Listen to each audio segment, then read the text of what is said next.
Hello, economics students, and welcome to Outcome 2 Macroeconomics. I hope you went well on your microeconomics SAC and you are ready to get going in our next area of study. So the first thing I want to do is make sure we shift our thinking from microeconomics to macroeconomics. And of course, a lot of the things that we have learned throughout Outcome 1 will be super important in Outcome 2. But there is a different way of thinking about macroeconomics to micro. So firstly, in microeconomics, we looked at things like demand and the prices of bananas and the supply curve and the elasticity of a supply curve, equilibrium quantities and prices. What we're looking at in macroeconomics is a much more bird's eye view of the economy. Well, in fact, we're actually starting to look at the economy. In microeconomics, we're looking at parts of the economy. So instead of looking at demand, we're going to look at aggregate demand. Instead of looking at supply, we're going to look at aggregate supply, which is just all demand in the economy and all supply in the economy, rather than the supply and demand for an individual industry. Instead of the prices of one particular good or service, like bananas, we're going to look at inflation, or what we call the average price level. And that shows us the cost of living, which is a particularly important issue in Australia right now.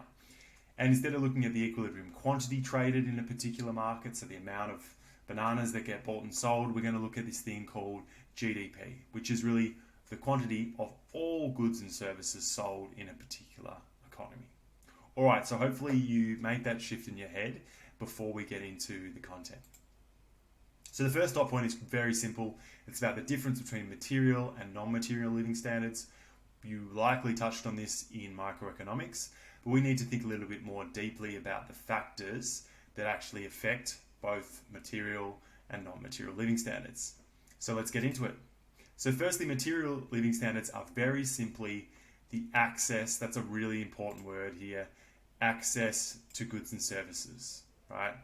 So in Australia, the things that determine the access to goods and services for your average or for any household in Australia is really the amount of GDP in the economy, so the total pie of income, and obviously the slice of that particular pie that any household gets, so their income, and also whether they have a job or not.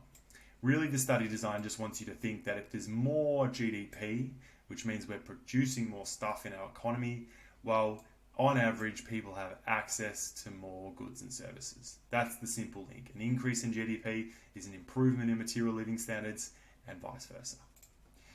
Non-material living standards, of course, is a little bit harder to measure, and we're thinking about really the quality of people's lives. So a little bit deeper, right? We know that just stuff doesn't make us happy. Any business students out there who are currently studying some of the motivational theories, we know that just material things is not enough to drive human beings. There are lots of other things that we should look at to determine the quality of their lives in a particular country or in a particular place. So we're looking at the environmental quality. If you live in, I think it's Shanghai, I'm sorry if I got that wrong, but one of the major Chinese cities, a very prosperous city, very wealthy, they make lots of money in the city. However, up until recently, it was very hard to see, beyond a few hundred meters out your window. And that was really because of the smog and the overproduction in that particular area. So we've got to weigh that up. Yeah, they're producing lots and they have high incomes, but what sort of environment do they live in? Physical and mental health is also super important.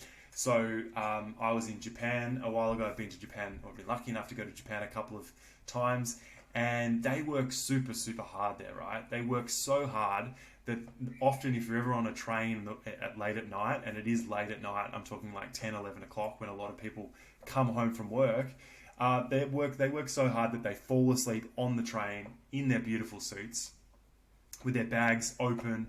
And we've got to ask ourselves, okay, well, that's obviously a country that produces a lot of stuff, but how healthy are they mentally and physically? Life expectancy is another one that determines the quality of our lives, another way of measuring the quality of life. In Australia, we have a very high life expectancy. We're very lucky. Crime rates are important. Literacy rates are important. So all these things determine, and you can kind of pick any of these things to determine the non-material living standards. All right, that's our introduction to macroeconomics. Bye for now.